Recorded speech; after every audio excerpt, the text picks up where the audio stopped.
Story 1. I've worked search and rescue for almost 10 years, and in that time I've come across more than my share of bizarre situations.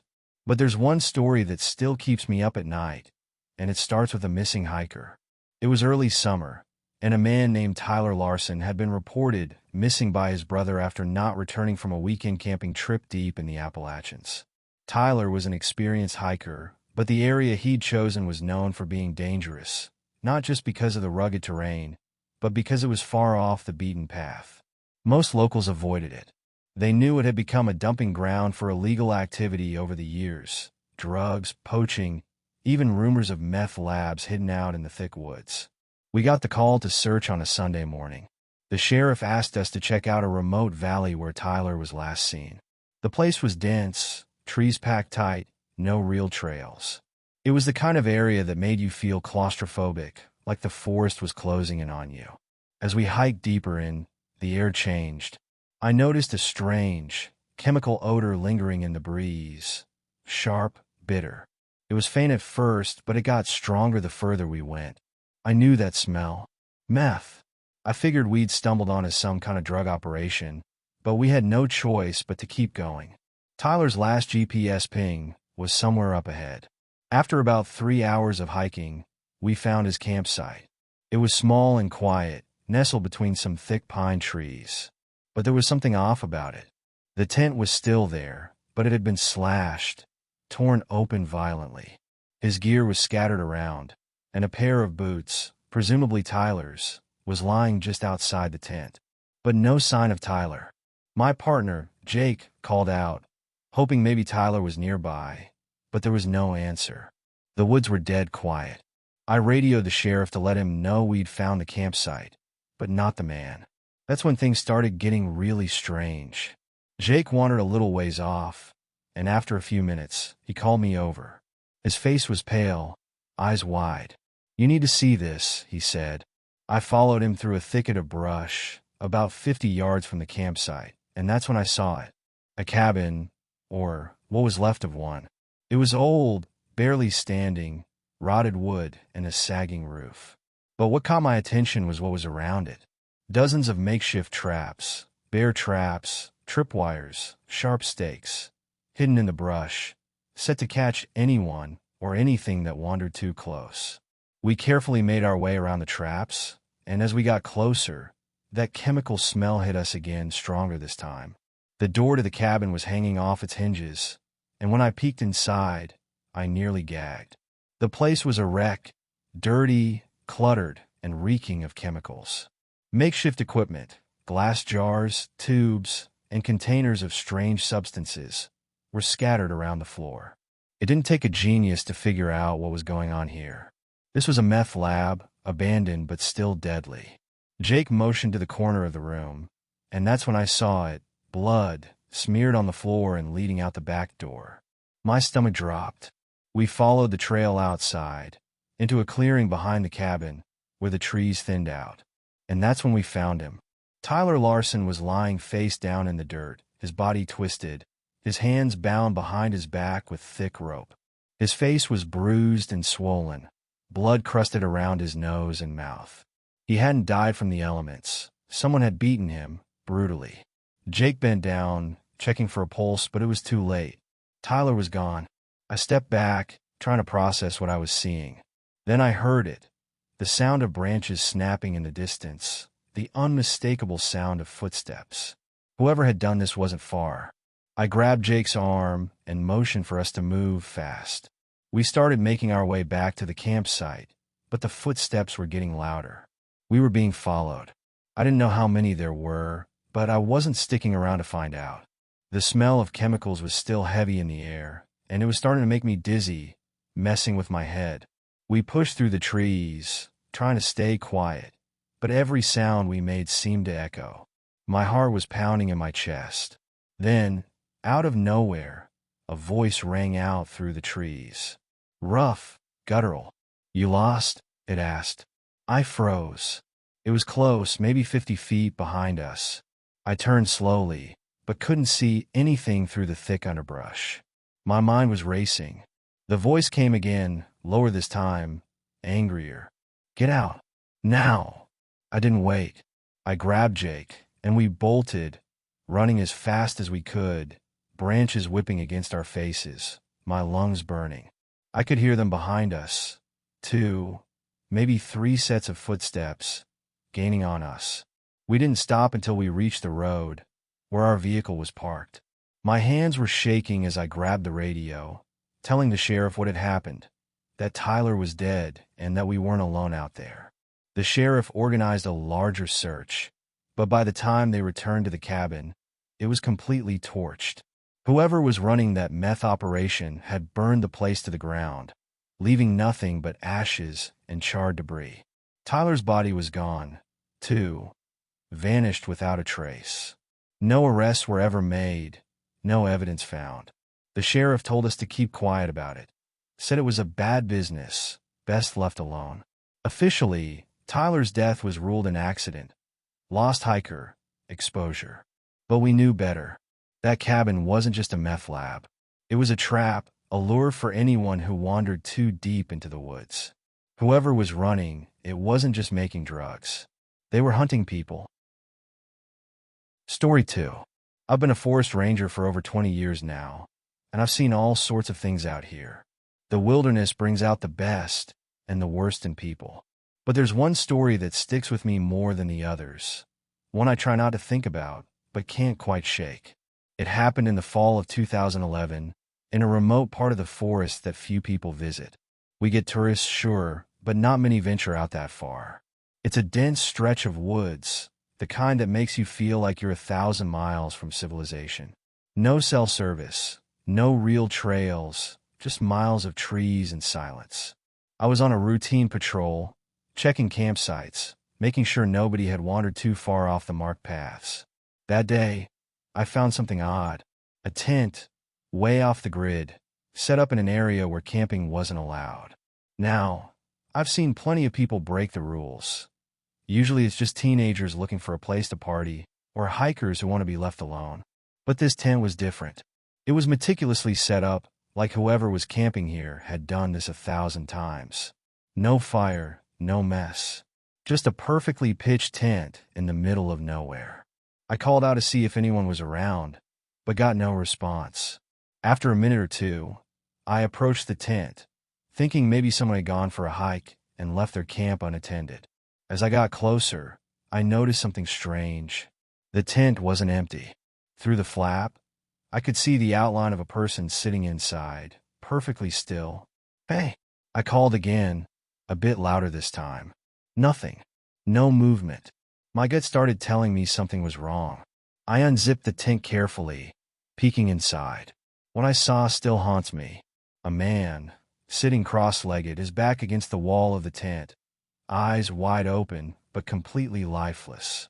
He looked like he'd been dead for days, though there was no sign of injury, no blood. His face was gaunt, almost frozen in terror. Next to him, neatly placed on the ground, was a notebook and a pen, like he'd been writing something before he died. I quickly radioed for backup, but given how far out we were, I knew it would be a while before anyone got to me. As I waited, I opened the notebook. It was filled with pages of neat handwriting, each page detailing his journey, like a journal. It started off normal enough. He wrote about his hike, the beauty of the forest, how he wanted to get away from the city for a while. But as I flipped through the pages, the entries became more erratic. He started writing about being followed, not by an animal or another person, at least, not that he could see, but by something. He couldn't explain it. He wrote that he felt like he was being watched every night, like eyes were on him from the trees. He'd hear twigs snapping, footsteps just beyond his camp, but every time he looked, there was nothing there. The final few entries were the worst. His handwriting had become shaky, frantic. He wrote that he hadn't slept in days, that he was too afraid to close his eyes. The last entry was a single sentence. "It's outside my tent. It knows I'm here." I dropped the notebook and stepped out of the tent, scanning the tree line, my heart pounding in my chest. The forest was quiet, too quiet.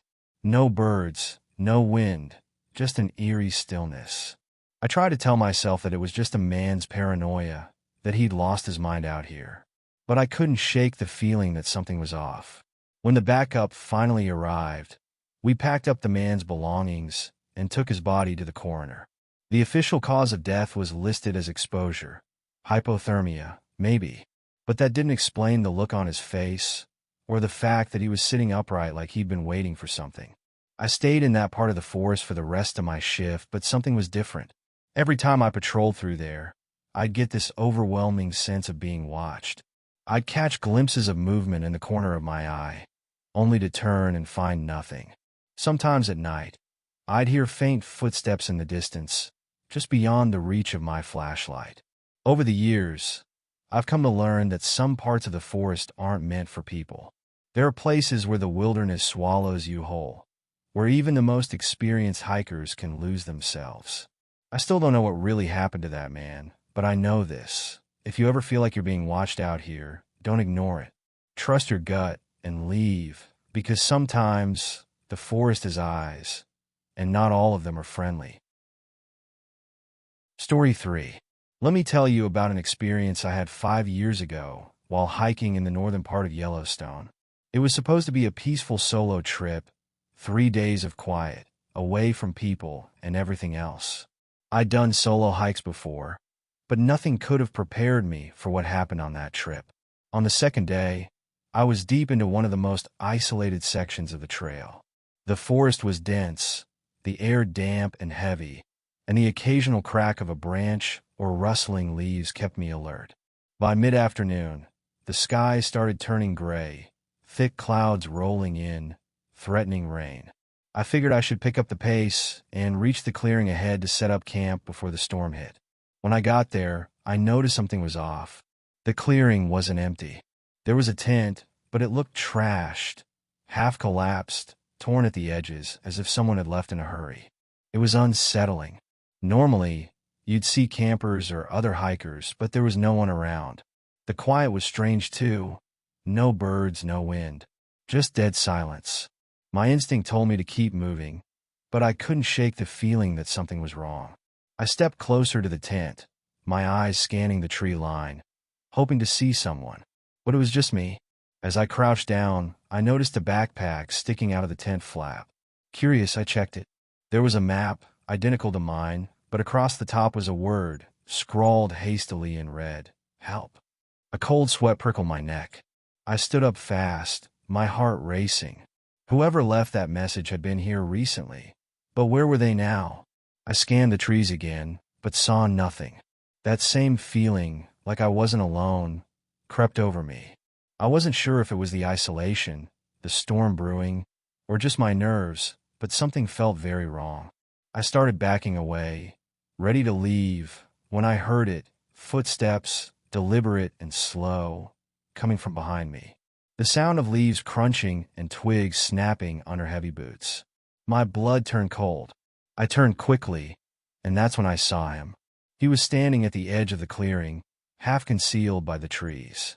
Tall, broad-shouldered, wearing an old, filthy jacket.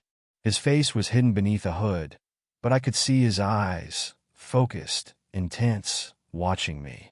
His hands were large, dirty, gripping something shiny, a hunting knife. Panic surged through me. I didn't wait. I turned and bolted, my boots slamming into the wet earth, heart pounding in my throat. Behind me, I heard him start running. His heavy footfalls thudded closer as I sprinted down the trail. My mind raced, but all I could think about was putting distance between us. I ran as fast as my legs could carry me, branches whipping against my face, the trail blurring past me. But the man was relentless. He wasn't fast, but his steps were methodical, purposeful, like he knew these woods better than anyone else. I could hear him breathing hard, grunting with each step, like he was toying with me. After what felt like an eternity, I spotted a ranger's cabin ahead. I veered off the trail and made a beeline for it, practically crashing through the door, slamming it shut behind me. My chest heaved as I tried to catch my breath, the adrenaline coursing through my veins. The ranger inside, an older guy with a weathered face, looked up at me, alarmed. Before I could explain, I heard it, Those same heavy footsteps outside, slowing down, coming to a stop just outside the door. My pulse raced. The ranger shot me a look, his expression shifting from confusion to something darker. He grabbed a rifle from behind his desk, motioning for me to stay quiet. For several minutes, we waited. The footsteps circled the cabin once, twice, and then nothing.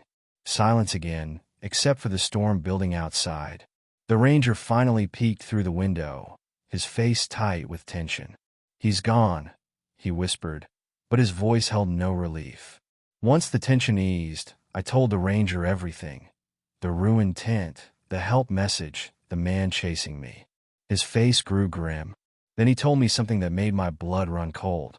Apparently, for the last few years, they've been finding signs of people going missing in that part of the park. Always in remote areas, always without a trace.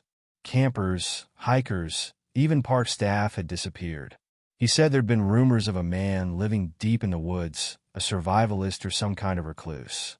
People claimed he was mentally unstable, dangerous. The ranger leaned in and lowered his voice. "Years back, there was an incident," he said.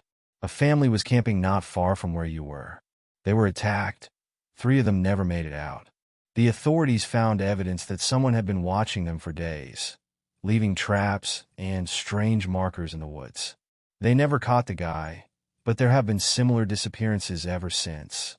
That man, the one I'd seen, fit the description. He'd been evading capture for years, living off the land, avoiding detection. The police suspected he'd been responsible for more than a dozen missing persons cases, but they never had enough evidence to track him down. They called him the Woodsman, a ghost in the wilderness, hunting people like prey. The ranger told me I was lucky to be alive. Most weren't. That night, I slept in the ranger's cabin, though I barely closed my eyes, knowing that man was still out there, somewhere in the trees, waiting for his next victim. I haven't been back to Yellowstone since. These stories remind us that the wilderness holds more than just natural dangers. Whether it's the madness of a criminal lurking deep in the forest or hidden dangers like those we can never fully predict, there are places out there where survival isn't guaranteed.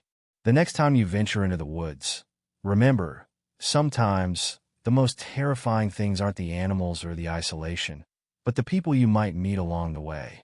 If these stories have you on edge, good. Always trust your instincts, especially in remote places. Share these tales with your friends, and make sure you're prepared for anything the next time you're out in the wild. Stay safe, stay alert, and remember, some stories are too real to be ignored.